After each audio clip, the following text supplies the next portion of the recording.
Ania na ang mga dagkong balita sa Balitang Bisdak karong Martes. 320 ka mga sakayang pangdagat ang nakaparehistro sa fluvial procession. Mga nalambigit sa Rambol, ipaban sa Sinulog Grand Parade. Tungod wa mauli ang upat ka pulpit panels, opisyal sa NMP, ikiha sa Cebu LGU. Ug mga istorya sa hugot nga debosyon sa balaang bata ipaambit. Kini ang GMA Regional TV Balitang Bisdak. Maayong hapon, ako si Luan Merongina.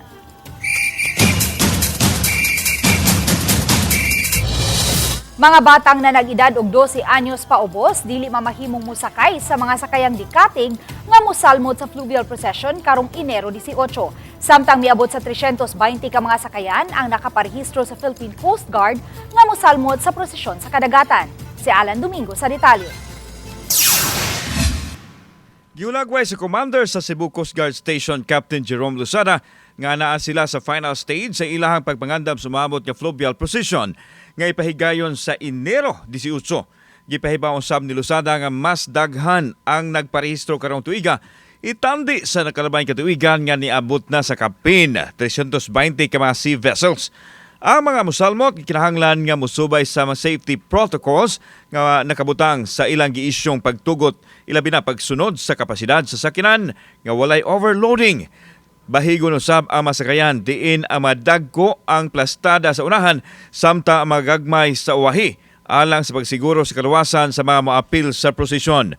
Just the same, we are requiring all participating vessels gyud nga naa sila enough life-saving equipments, no, kaning mga life jacket, mga life raft. So particularly sa kaning mga motorbangka na may open deck. Gididan usab ang pagdala sa mga bata na edad 12 anyos paubos, ilabi na sa mga dikatig nga sakyanan. Dili usab tugutan ang pagdala og mga firecrackers, balloon ug ban pa mabutang nga magbutang sa peligro sa kalihukan. Gipahibaw usab sa PCG official nga sirad-an ang Mactan Channel sa mga moagi nga sakayan alas 4 paska adlawon. Diin gikadagdang sugdan usab ang fluvial procession alas 6 sa buntag padung na sa unahan sa Sisilex. Mula na og 2 ka oras ang fluvial procession og target nga makadunggo sa Pier 1 alas 8 sa buntag. Ang tibuok nga fluvial, ang iyang length is nasa 8 nautical miles. So mga kuwang-kuwang 10 to 11 kilometers na siya. Then ang gikusgon nga gamito nato ang gipaspason sa ato mga vessel na is i-regulate nato from 7 to 8 knots. Okay, 7 to 8 knots. Yes, 7 to 8 knots. So nasa mga kuan na siya. Medyo hinihinay lang, mga 10 kilometers per hour na. Maximum deployment sa ilang personnel o sea assets ang himuon sa Philippine Coast Guard sa adlaw na sa fluvial procession. Mo-augment usab sila sa mga gimbuhaton sa adlaw na sa kapistahan sa Sinulog Grand Parade sa Enero 19. Ang amo lang reminder o ang among pakiusap sa inyo nga kuan musunod ta sa atong mga authorities, no, and sa mga safety guidelines nga atong i-lay down. Kauban si Clover Lumayag, ako si Alan Domingo. Balitang Bisdak.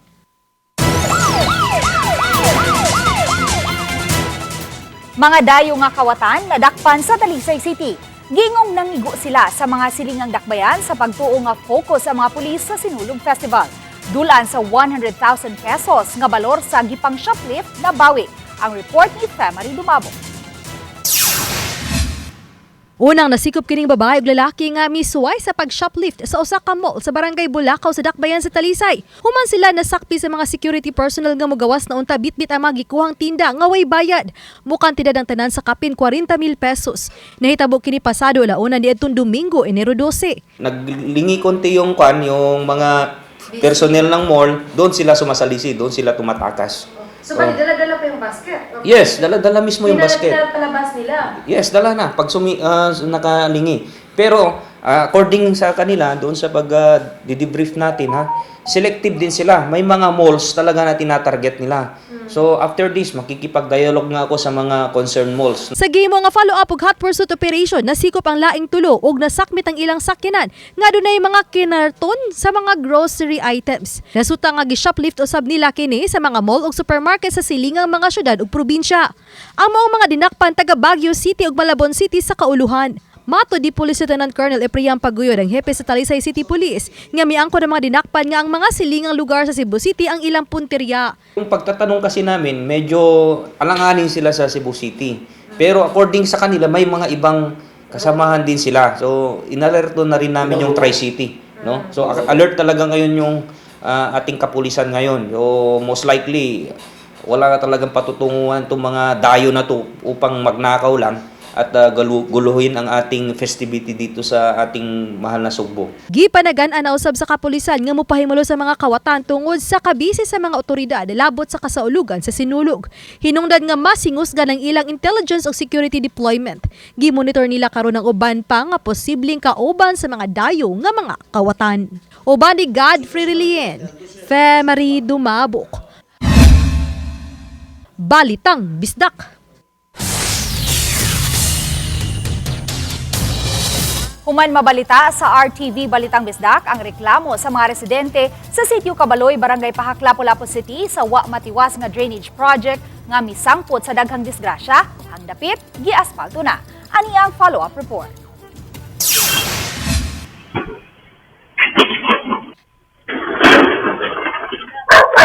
Pipila lang kini sa mga aksidente sa Sitio Cabaloy, Barangay Pahak nunot sa wa matiwas nga drainage project.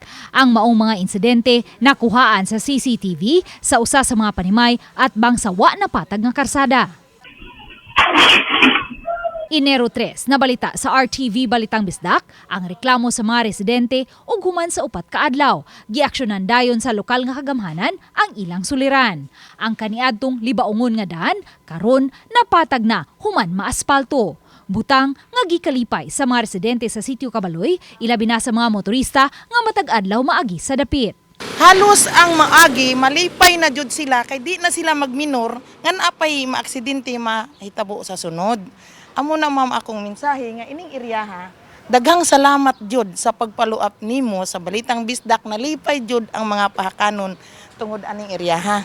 Kanang lisod yung kasada katong wala pa ma-repair ba. Karon daha na may nandagan. Nagpasalamat kimigdak ko nga kuan ba gi-repair gamay. Gikalipay Manila ang paspas nga pag-aksyon sa lokal nga kagamhanan sa pagpatag sa daan. Apan nang hinaut usab sila nga unta matiwas gayud ang road improvement and drainage project sa ilang sitio. Kini ilabi na kay lupa ang ilang lugar ug sagad ning bahaan matag higayon nga mubunok ang uwan. Atol sa pagbunok sa uwan niya miaging semana, gisanapan na usab sa tubig baha ang mga balay sa Sitio Cabaloy.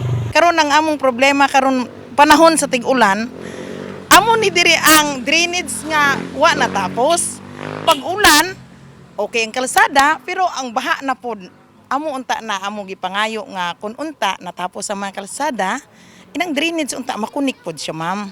Mato ni Lapu-Lapu City Engineer Perla Amar, human nakaabot kanila ang taho sa mga vehicular accident sa naasoing barangay, nakig-alayon dayon sila sa taga CTMS aron mabutangan og signage sa pag-alerto sa mga motorista ug sa DPWH aron kini mapaaspalto. Kami magpunta sa city mo asfalto only lang we are so dependent on the batching plant manggod sa atuang supplier, so wala pa jud ta kakuha og asfalto from the supplier. So good to note nga DPWH kanang sila na ang ni asfalto gyud. Dugang ni Engineer Amar, nakahimo na usab sila sa Program of Works alang sa tiwasunong road improvement with drainage project. Apan kay wa kini malakip sa budget karong tuiga, ila kining ipasukip sa supplemental budget number 1. Ang road improvement with drainage project iya sa DPWH ubos sa pondo ni Lapu-Lapu City Lone District Congresswoman Cindy King-Chan. Apan kinakuwang ang budget, hinungdan nga wa kini matiwas o gitugyan na lang ngadto sa city government ang pagtiwas og trabaho sa gibanabanang 30 to 50 meters nga gitas-on sa sumpayunon nga proyekto.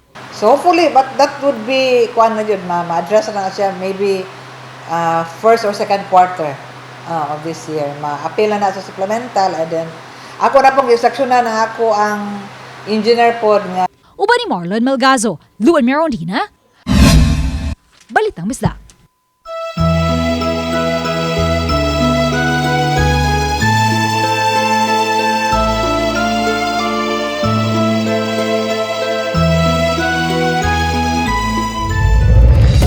Kini ang GMA Regional TV Balitang Bisdak.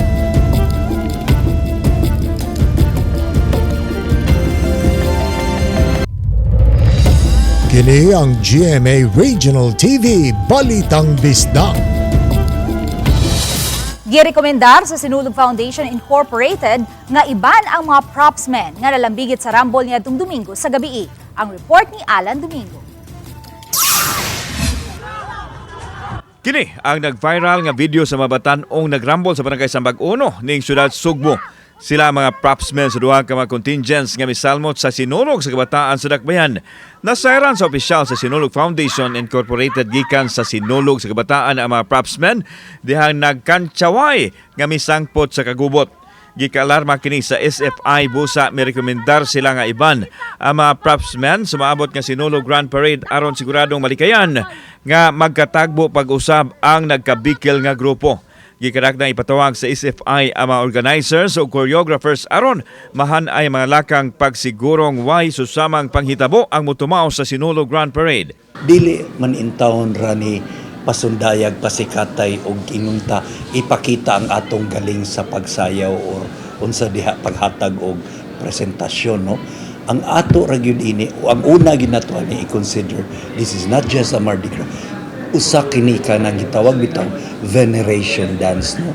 Pag-honor sa atong mahal nga patron nga Senior Santo Niño. Samtang gitug-an ni Jojo Labella ang Executive Director sa SFI nga on track ang ilang preparasyon. Giklaro niya nga ang pagpamaligya sa ticket gipaagi lang sa online nga magkuha ang link sa official Sinulog Foundation Incorporated social media platform.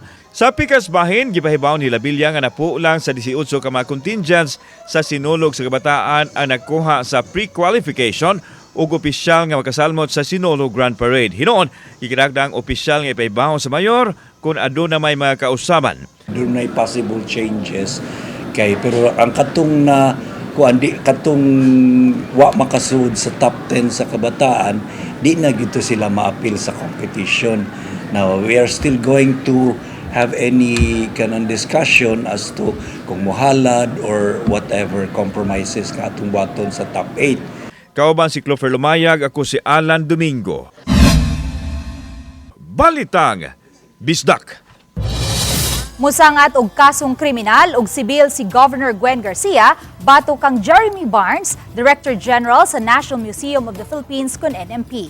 Kini human mihatag og special power of attorney si Arsobispo sa Sugbo Jose Palma kang Garcia sa pagpasaka na og kaso.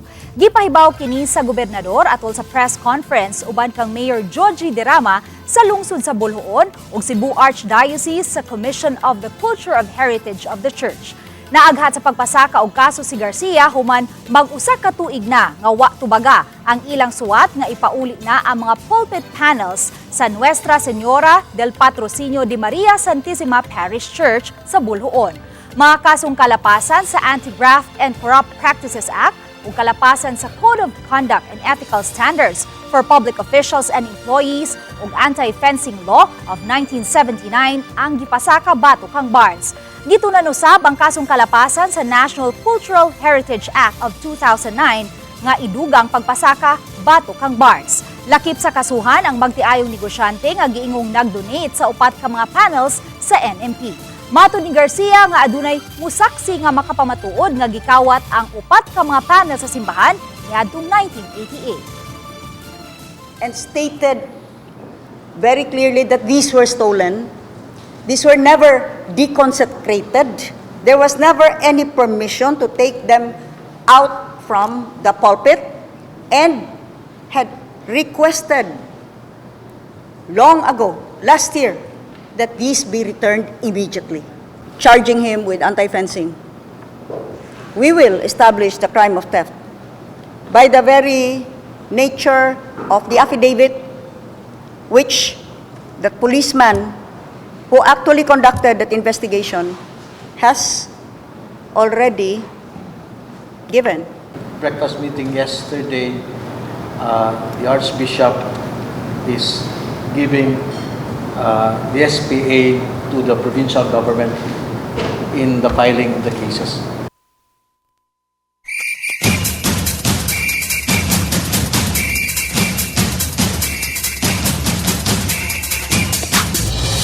Usa sa mga mosalmot sa Sinulog Grand Parade karong Domingo ang Talisay City Contingent. Diin ang konsepto nila nagsentro sa debosyon sa mga Tilisaynon ngadto sa Balaang Bata.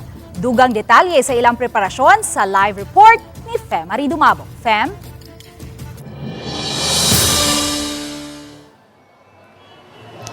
Maitipik sa kasayuran nga gibutyag sa Talisay City Tourism Officer nga nag-anagihapon sila sa sinulog-based category ug nga nagtuyok sa makapa-inspire nga istorya sa kabag-uhan tungod sa grabing pagtuo og pangaliya sa Senyor Santo Niño.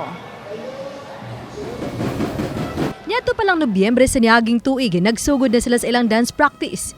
Gipaybaw ni Mickey Aznar, ang Talisay City Tourism Officer, o nagdumala sa Talisay City Contingent nga voluntaryo gyud ang pagsalmo sa dulaan 500 ka mga dancers ug propsmen alang sa Sinulog Grand Parade. Sagad kanila mga high school ug college students nga mga Talisaynon. Giulagway ni Aznar nga nisakripisyo gyud ang mga dancers ug propsmen diha sa ilang pag-ensayo kay usahay mamulaw sila ilabi na nga padayon usab kini sila sa ilang pagtungha. Dugang pa ang mga misalmot, mga deboto usab sa Batang Jesus o giisip na nila kining halad ngadto kaniya. It delves into the miracle of Santo Niño towards persons or people nga tungod niya diha gyud ta mausab kung malamdagan kaniya. Unsa ka powerful ang Balaang Bata nga mausab gyud niya ang isa ka tawo kung moduol diha kaniya. Si Aznar, deboto usab kaayo sa Balaang Bata, ang nipadayag nga diha sa pagsalig ug pangaliya sa Balaang Bata, nagpakita nga way gipili gyud nga kasarian ug estado sa kinabuhi. Kay siya nga usa ka transgender ni angkon nga daghang milagro ng iyang nasinati, pinaagi sa tabang sa Balaang Bata. Ibalik-balikan sa Senyor Santo Niño nga maabot ang nga maka gender affirmation surgery ko long 2016. Man pila ko katuig nga nangadjian na suportahan ko sa akong pamilya. Every time na kay problema, imo ra man ihatag sa Senyor Santo Niño and mahibong na lang kang resolve da siya without you thinking. Ang devotion ni Senyor Santo Niño walay gipili whether kasarian, color, wala gyud as long as naa kay faith niya, na kay pagsalig niya, di gyud kanya pasagdan. Si Talisay City Mayor Samsam Golias ang nibutyag nga nindot man nga modaog gyud sa Sinulog Grand Parade apan siya ug ang mga mosalmot sa ilang contingent ang nihimo sa tanan isip halad ug panata na ngadto sa Balaang Bata. Ang mayor ang nitug-an nga siya mismo testamento sa milagro nga nadawat gikan sa Balaang Bata. Human nga ilang mga anak sa iyang asawa, Kongresista Ria Golias, ang pinangayo sa Senyor Santo Niño. Prayer answered man gyud ang amuang family, gihatag man ni Santo Niño. And of course karon aside sa pagpangayo sa mga grasya, most importantly gyud karon ang pagpasalamat sa tanan niyang gihatag. The most important thing about Sinulog is of course halad ni Senyor Santo Niño, and I think that's the number one part why people are taking, the number one reason why our dancers are taking part in the Sinulog. Halad ni Senyor Santo Niño. Sa pagkakaroon, kapin sa 2 milyones pesos na ang nagasto sa kagamhanan alang sa ilang pagpangandam sa Sinulog Grand Parade, kaysa props pa lang milyones na ang gasto.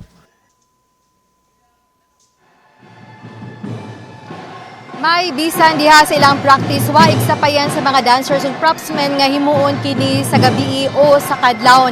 Gani unyang alas 2 sa kadlawon himuon sa Talisay City Contingent ang ilahang blocking ug practice dinhi sa stage sa Cebu City Sports Center. Samtang ning mga orasa may ang contingent sa Abiliana National School ang nipahigayon sa ilang blocking ug practice dinhi sa stage sa Cebu City Sports Center. Ang ilahang schedule hangtod na karong alas 8 sa gabi.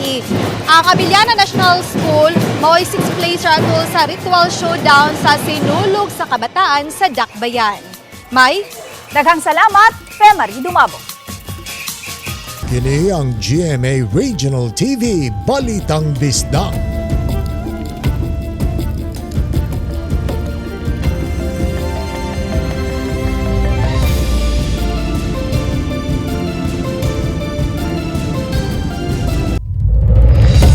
Kini ang GMA Regional TV Balitang Bisdak. Mga empleyado sa Barangay Umapad, Mandaue City nang hinaot nga mahataga na sila sa ilang sweldo balig 8 ka buwan niadtong miaging tuig. Nang hinaot sila nga dili makwits o matiway ang ilang giserbisyuhan. Ang report ni Nico Sereno. Hinapo sa tuig 2024 human sa dugay nilang pinaabot, nadawat na sa mga empleyado sa Barangay Umapad ang ilang sweldo. Balig 4 ka buwan kini, gikan Setyembre hangtod Disyembre, usukad sa panahon sa pag-concur o pag-aprobar sa ilang appointment. Nalipay man sa kalambuan, apan ang hinaot sila nga lakip sab sa mahatag ang gikan sa Enero hangtod sa Agosto 2024. Karon subling naningil ang mga empleyado nang hinaot nga lihukon na kini. Nakapangutana sila nga nung usar ka tawo ang bookkeeper sa barangay ang gipirmahan aron masweldoan sa maong mga buwan. Kami nga lihok rin, kasakit-sakit lang namin mi diri. Panarbaho niya, di na nung masunduan. Masa na yung mga ipangayo nila nga. January ko, gusto. Sundo nila. Mga kay amang mga kabahuan. Iyon panikap nga, way kapoy-kapoy. Niya, ila lang tiwayo nga mo ang servisyon gikan sa Enero hangtod Agosto. Matod ni Kapitan Reb Cortez, gipaubos nila sa payables nga account sa barangay ang nahabiling suhulan sa mga trabahante, apan wala pa mapirmahi sa committee chairperson. Gawas lang sa ilang barangay bookkeeper nga mo'y napirmahan og masweldoan sa maong mga buwan. Voucher para sa account payables, wala man siya mo pirma. Kay kaso pa daw, niya, actually na siya gipirmahan usar ka tao. Unfair po sa uban. Why nga usara? Nakicommunicate pa ang GMA Regional TV sa chairperson sa komitiba kabahin sa mong issue apan wala pa minadawat nga tubag. Sa listahan sa barangay, dunay 103 ka mga empleyado nga swelduhanan pa. Samtang nakadawat og assistance ang mga trabahante gikan sa kanhi City Treasurer Regal Oliva. Gidonar niya ang iyang katapusang suhulan sa City Hall. 125,000 pesos kini nga ibahin-bahin sa mga empleyado. Ug makulban og kaldero ang mga tao. That is injustice the part of so many people. So I hope they will mend their fences and then they can already find ways to pay off. Nico Sereno, Balitang Bisdak. Nibalik na sa normal ang supply sa tubig sa Bohol Panglao International Airport human sa halos usa ka buwan nga nawad-an kini og supply sa tubig. Anang report ni Mark Reggie Abella. Ang kaniadto nga balde nga mo ikabo nga gibutang sa mga comfort room nga gisudlan og tubig, karon balik normal na ang supply sa tubig sa Bohol Panglao International Airport. Disyembre 17 pa nawad og supply sa tubig ang airport nga gireklamo sa mga pasahero. Nagpakuha na ang kaap og tubig sa water tanker nga gipa-standby sa airport. Ang mga utility worker mo igahakot-hakot og tubig gamit ang mga balde gikan sa water tanker aron ipundo sa mga comfort room. Matud ni Angelo Ibanez, acting airport manager sa Bohol Panglao International Airport, nga nakapangita nagkasulbaran si Bohol Governor Erico Aristotol Aumentado nga mo'y mipatawag og emergency meeting sa miaging Huwebes. Mikuha og laing supplier og tubig ang lalawigan human wala na makasupply og tubig ang nahaunang supplier sa tubig sa airport. Ang tubig gikan sa water tanker ikonektar sa pump house sa airport aron direkta kini mo-supply sa tubig sa mga comfort room. As of karon, ang atong panubig yon sa atong terminal is wag undang, no, 24 hours ta nagkasige og paagas para yun na sa atong mga pasahero for their easement, for their safety po, no, sa ilang sanitation. Ang Bohol Panglao International Airport mo ika 9th busiest airport sa nasod ug nagsilbing gateway sa mga tourist spots sama sa white sandy beaches sa Panglao. Kauban si Clarence Gabutin, Mark Reggie Abella. Balitang Bisdak. Mga mamaligyaay ug kandila sa gawas sa basilika dili ra kutob sa pagpanginabuhi apan mga deboto usab sila sa balaang bata. Ang report ni Femari Dumabo.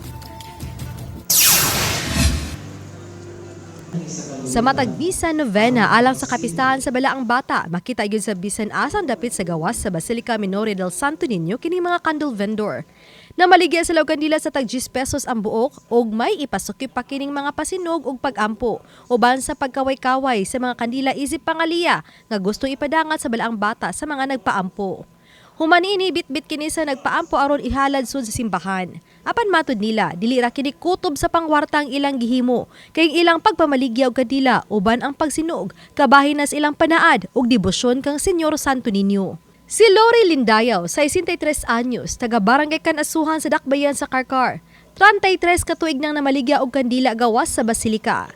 Inigsugod sa 19 Novena, hangtod na sa adlaw sa kapistahan sa Senyor Santo Niño. Alang kaniya, usa kini kapaagi aron maabagan niyang iyang bana sa pagbuhi sa 5 nila ka mga anak. Ug labaw sa tanan, usaw sab siya kada kun deboto ni Senyor Santo Niño. Ug gani gitubag naman ang iyang panalangin.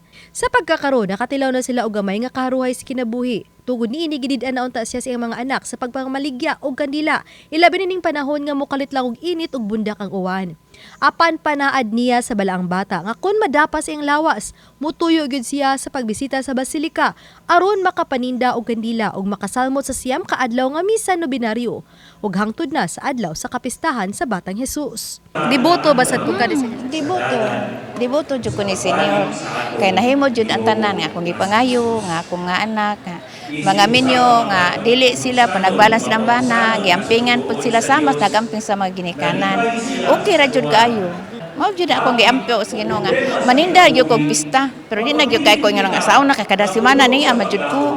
Kasi gagmay pa sila. Ani jud ko kada semana. Gawas nga natubag ng iyang mga giampo alang sa kagalingon ug sa iyang pamilya. May mga deboto usab nga nagpasinog kaniya og mibalik pagpasinog kaniya isip pasalamat sa Senyor.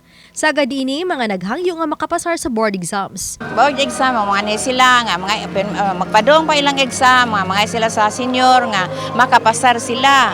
Tapos pag human silang board exam, nakapasar sila, mamalik sila, nagpasalamat. Mato din ang Lori nga bisan unsa man ang paagi sa pagpadangat sa pag-ampo ngadto sa balaang bata. Dako ang iyang pagtuo nga dunggon kini ug matuman kun kini ang alang sa atong kaayuhan. Uban ni Marlon Melgazo ug Rod Prado, Marie Dumabok. Balitang Bisdak. Sa buot mamahimong kabahin sa nagunang leading broadcast network nga GMA Network, anyay mga bakanting trabaho alang kaninyo.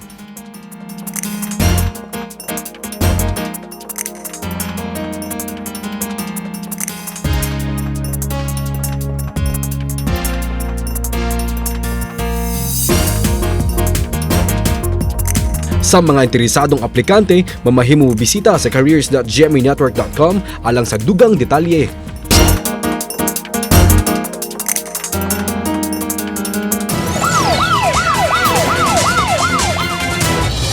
Sa nagpadayong kampanya batok sa gidiling drogas, duha ka mga drug den ang napuhag samtang unom usab ka mga tawo na sikop atol sa gipahigayong buy-bust operation kagabi. Pagka alas 8:51 kagabi, may pahigayon og buy-bust operation ang mga drug enforcement officer sa PDEA 7 Regional Enforcement Team uban sa mga sakop sa Station 10 sa Cebu City Police Office sa sitio Mayupay, Barangay Kiot, Pardo, Dakbayan sa Sugbo. Napuhag ang giingong drug den og nasikop si alias Richard, 38 anyos, way trabaho og gitumbok nga drug den maintainer ug ang laing duha ka mga bisita nga sila si alias Raymond, 34 anyos, call center agent ug si alias Gian, 22 anyos, construction worker. Nasakmit gikan sa mga sospek ang unom ka mga pakete sa gidudahang shabu nga mobalor sa 102,000 pesos, buy-bust money ug mga drug paraphernalia. Pagka alas 10:10 usab gabi, laing mga operatiba sa PDEA 7 ug sa Station 2 sa CCPO mipahigayon og laing buy-bust operation sa sitio Santa Teresa, Barangay Cogon Ramos nga mihatod sa pagkasikop usab sa tulo ka laing mga tawo.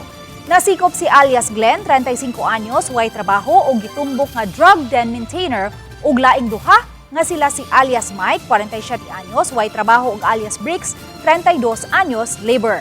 Nasakmit gikan kanila ang unom ka mga pakete sa gidudahang shabu nga mobalor sa 74,800 pesos, buy-bust money ug nagkalain-laing drug paraphernalia.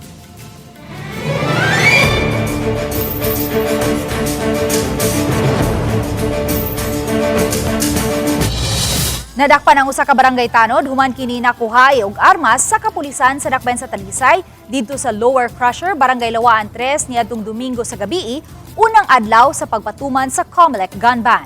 Ang nasikop giila sa alias nga si Janalo, 39 anyos, minyo ug mulupyo sa maong lugar.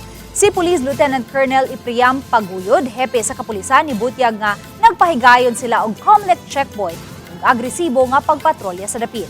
Naabtan ang sospek nga adunay gida nga armas hinungdan sa iyang pagkasikop. Nakuha gikan kaniya ang usa ka .38 nga revolver nga adunay 3 ka mga buhing bala.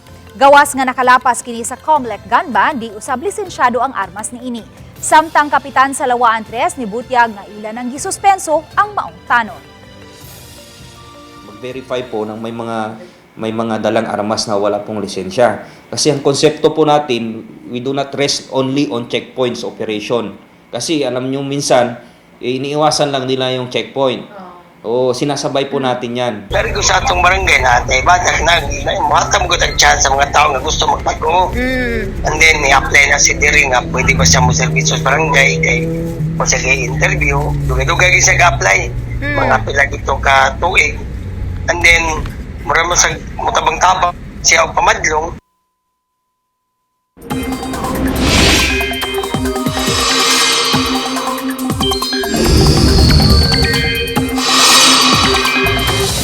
Itandi sa milabayng simana, mas kusog ang hanging amihan karon ug apektado ang tibok Luzon.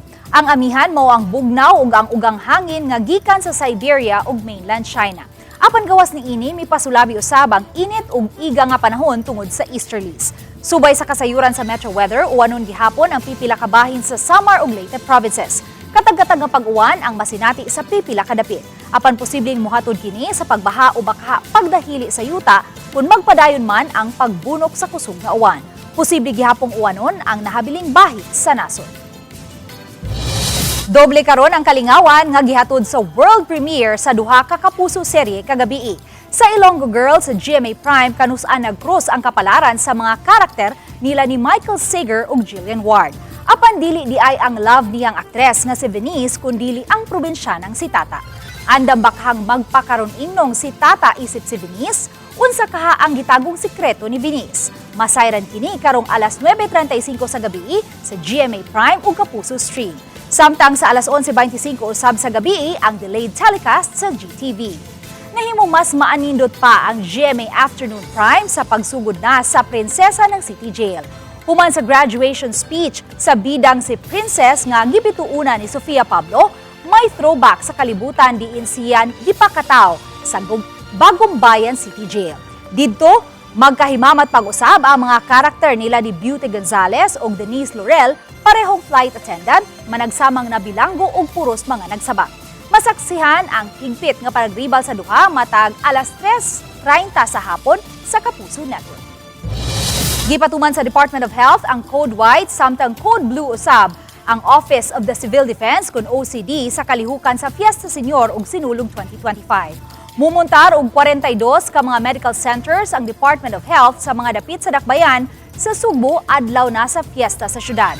Lakip ang mga dapit nga hugupan sa mga tao sama sa Basilica Minore del Santo Niño ug sa mga rota usab sa Sinulog Grand Parade. Gawa sa mga personnel, mag-andam usab sila og mga ambulansya nga kasakyan sa mga tao ug galing dunay gikinahanglang dadon sa mga tambalanan. Samtang nagkahiusa usab ang tanang ahensya nga mapatuman ang kahapsay ug kalinaw sa mga motambong sa dakong kalihukan matud sa OCD7.